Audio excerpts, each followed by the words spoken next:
Comme chaque année, le Robert vient d'annoncer les nouveaux mots qui vont rejoindre son dictionnaire en 2026. Ils m'ont envoyé un petit récapitulatif de tout ça, et je sais que c'est un sujet qui vous intéresse, et je le comprends.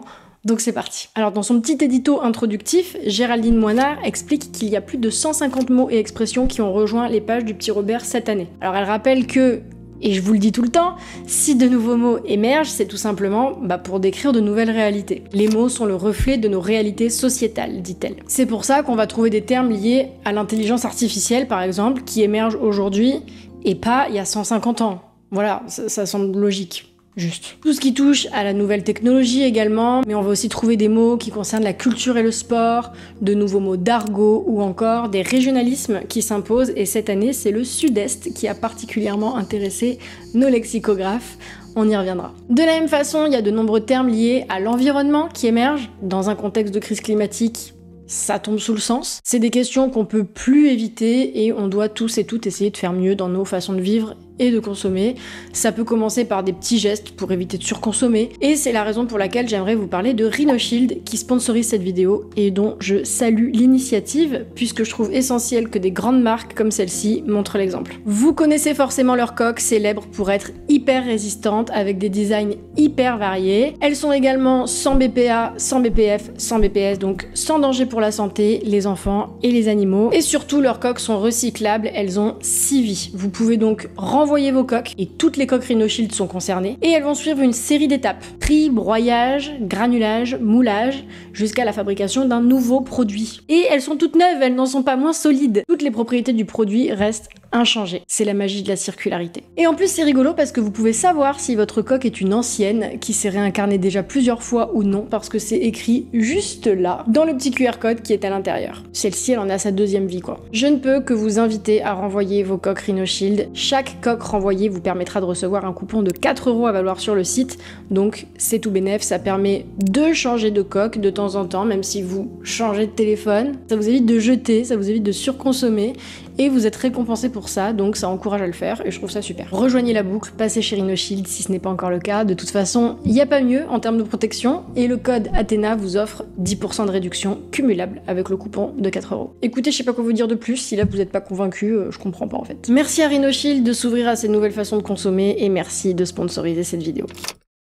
Qu'est-ce qui fait qu'un mot entre dans le dictionnaire? Les éditeurs de dictionnaires ont des équipes de lexicographes qui vont scruter les médias, les réseaux sociaux, la littérature contemporaine, les essais, qui vont également utiliser des logiciels de veille linguistique, donc des corpus numériques, qui tiennent des bases de données de néologismes qu'ils ont repérés. Donc en fait, ils repèrent les mots qui circulent, qui s'installent et surtout qui se stabilisent. Ça, c'est très important. Il y a justement 2 critères majeurs qui vont les guider dans leur recherche pour leur sélection ou non d'un mot. Ça va être la fréquence d'usage et la pérennité du mot. Donc un mot doit être largement utilisé et dans différents milieux, pas juste un petit groupe. Le mot doit être relativement stable dans sa forme et dans son sens. Il doit avoir une certaine ancienneté d'usage, souvent plusieurs années, et il doit être attesté dans des sources fiables, donc dans la presse, dans les essais, dans les romans, etc. Donc un mot qui buzz 2 mois sur TikTok, ça suffit pas. Mais un mot qui revient depuis 5 ans, qu'on entend dans les médias, dans les débats, dans les livres, ce mot, oui, il a ses chances. Alors après, chaque dictionnaire fait ses propres choix, sachant que certains sont plus conservateurs que d'autres, hein. Ils ont pas tous la même ligne édito. Alors le Robert est connu pour être assez moderne, assez ouvert dans son approche des néologismes, et les différents néologismes qui entrent dans le Robert cette année ont été classés en différentes catégories. Société, nouvelles technologies et informatique, environnement, sciences et médecine, gastronomie, culture et sport, familier, francophonie, et il y a bien sûr les noms propres, qu'on a tendance à oublier, mais il y a aussi des gugus qui entrent dans le dico chaque année. Alors d'ailleurs, cette année dans le Robert, j'ai vu qu'il y avait que 5 femmes qui entraient. J'aurais bien aimé la parité, c'est un petit bémol que je note. Et surtout, 0 femmes dans les catégories politique, sciences et sport. Donc un peu dommage que les seules qui soient présentes ne soient qu'en art et littérature. On reste encore dans une représentation assez stéréotypée des femmes, quoi. Bon, le Robert, pour l'année prochaine, on y pense. Là, il y a des gens qui regardent et qui vont dire on va pas non plus mettre des femmes juste histoire de mettre des femmes. Vous voulez être un quota ou quoi? Et je vais pas répondre, mais je vais juste souffler. Voilà, je souffle. Bon, après, dans les nouveaux mots qui ont été choisis par le Robert, il y en a pas mal qui sont liés aux minorités, aux problématiques de discrimination ou d'agression. Donc ça montre aussi une volonté de la part de ce dictionnaire de mettre en lumière ces problématiques-là. Dans la catégorie société, par exemple, on trouve microagression ou soumission chimique. Alors pour microagression, on peut lire agression superficielle, protéger sa peau des microagressions, pour le sens 1, et en sens 2, on trouve acte ou propos d'apparence banale, généralement dénué de malveillance mais perçu comme discriminant par la personne visée. Exemple, remarque liée à l'apparence physique, à l'origine ethnique supposée. Donc littéralement les gens qui te demandent d'où tu viens parce que t'es noir. Ouais.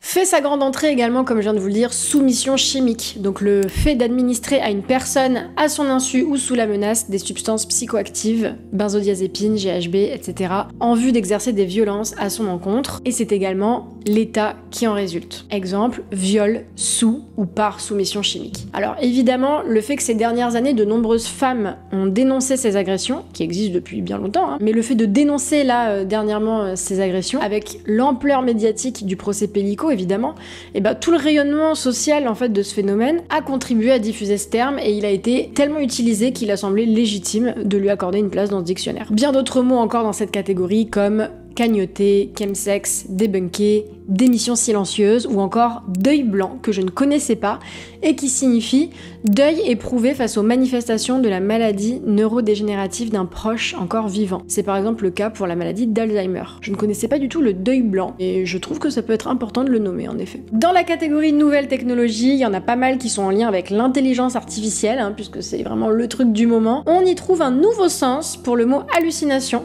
Alors je ne connaissais pas le terme dans ce sens-là, qui désigne le résultat incorrect ou trompeur produit par une intelligence artificielle générative, avec une apparence de vérité. Vous savez, en gros, c'est quand ChatGPT a l'air de parfaitement maîtriser le sujet, mais qu'en fait il invente. Ça me fait penser à beaucoup de gars que j'ai croisés en soirée, ça.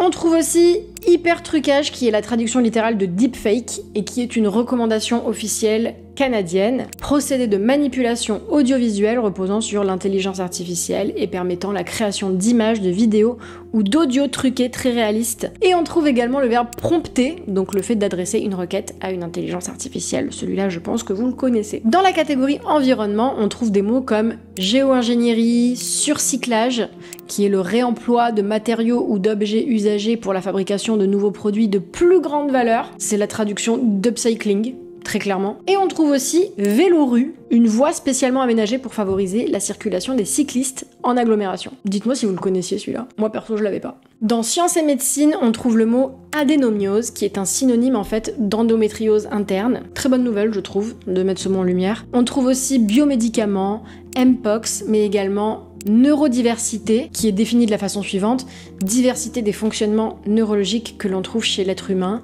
voire neuroatypique, neurotypique. Il y a également périménopause et PrEP.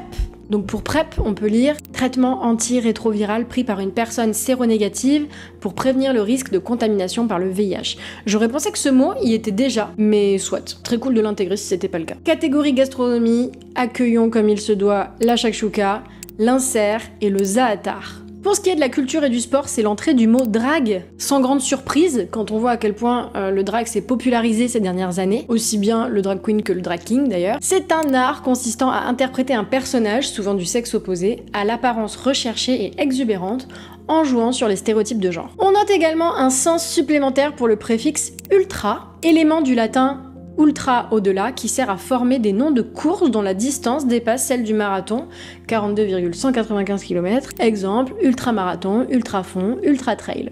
Voilà, ils ont ajouté ce sens-là, donc dans ultra, il y aura un sens en plus qui est celui-là. Toujours dans le sport, on trouve le gravel, anglicisme, vélo conçu pour une utilisation sportive sur différents types de voies, routes goudronnées, chemins accidentés, etc. Le gravel combine des caractéristiques du vélo de route et du VTT. Et c'est également, deuxième sens, le sport pratiqué avec ce vélo. Donc c'est à la fois le vélo et le sport. Avant-dernière catégorie, celle des mots familiers. Capter fait son entrée dans le sens de donner rendez-vous à quelqu'un, du genre on se capte demain soir. On trouve aussi c'est carré, chill, dinguerie et pisté. Pisté, c'est là que je prends bien conscience que je suis née au XXe siècle parce que je connaissais pas du tout. Il donne un exemple. T'as pisté la blague ? J'avais pas pisté, j'ai jamais entendu ça. Dites-moi en commentaire si c'est votre cas parce que là, c'est un coup dur un peu. C'est un coup dur. Enfin, dans la catégorie francophonie, on trouve de nombreuses nouvelles entrées. Balado, qui est le mot français utilisé au Québec pour désigner un podcast. Je connaissais pas. Alors là, vraiment, dans cette catégorie, j'ai appris trop de trucs. Benzine, qui vient du Liban, qui désigne une pédale d'accélérateur. Carac, une tartelette au chocolat qui vient de Suisse. Cône orange, cône de chantier orange. Et par analogie, balise de signalisation cylindrique, orange et blanche. Exemple, le chantier était pointillé de cône orange. Je comprends pas, je suis désolée, je comprends pas. Pourquoi il y a cône orange dans le dico? Je comprends pas. Enfin, c'est un nom et un adjectif. Est-ce qu'on va faire rentrer petite fille du coup? Je sais pas, mon cerveau veut pas. Expliquez-moi si vous comprenez. Nouveau sens ajouté pour gâter avec le sens marseillais. J'avais fait une vidéo sur le sujet disant qu'il allait peut-être entrer dans le Robert. C'est chose faite. Terme d'affection, exemple mégaté. D'ailleurs, dans la définition, c'est précisé sud-est, mais aussi océan Indien. Est-ce que ça s'emploie à La Réunion, à Madagascar? Attendez. Oui, ça s'emploie à La Réunion en tout cas, de façon certaine. C'est ouf, je savais pas du tout. Dites-moi pour Madagascar, c'est possible que ça s'utilise aussi là-bas du coup. Nouveau sens ajouté pour linge, sens qui nous vient de Suisse et qui désigne une serviette de toilette. Linge éponge, on parle d'un linge de bain ou d'un linge de plage. Ça peut aussi désigner un torchon quand on dit des linges de cuisine. Comme les Belges avec leur essuie en fait. Je savais pas qu'en Suisse on utilisait linge dans ce sens-là, mais en même temps c'est parfaitement logique. Linge de bain, linge de plage, carrément. Et enfin pelleteux, pelleteuse, qui nous vient du Canada. Un pelleteux de neige, un pelleteux ou une pelleteuse de nuages, c'est une personne rêveuse qui perd son temps à échafauder des projets chimériques. Avec cette catégorie, j'apprends plein de mots, c'est génial. Franchement, dites-moi en commentaire si vous les connaissiez, parce que là, dans la catégorie francophonie, je me sens hyper ignare. Voilà, on en a terminé avec cette liste. Alors je les ai pas tous nommés pour des raisons évidentes de durée, je voulais éviter une vidéo de 30 minutes, puis ça aurait été un peu lourd que je vous récite une liste aussi longue. Bien sûr, il s'agit d'une sélection puisqu'il y en a 150 en tout. J'espère en tout cas que vous avez appris des choses, moi j'en ai appris quelques-unes quand même, alors dites-moi en commentaire si vous connaissiez pisté. Et dites-moi quel mot vous aimeriez voir dans le dico de l'année prochaine. Je vous dis à très vite, bisous.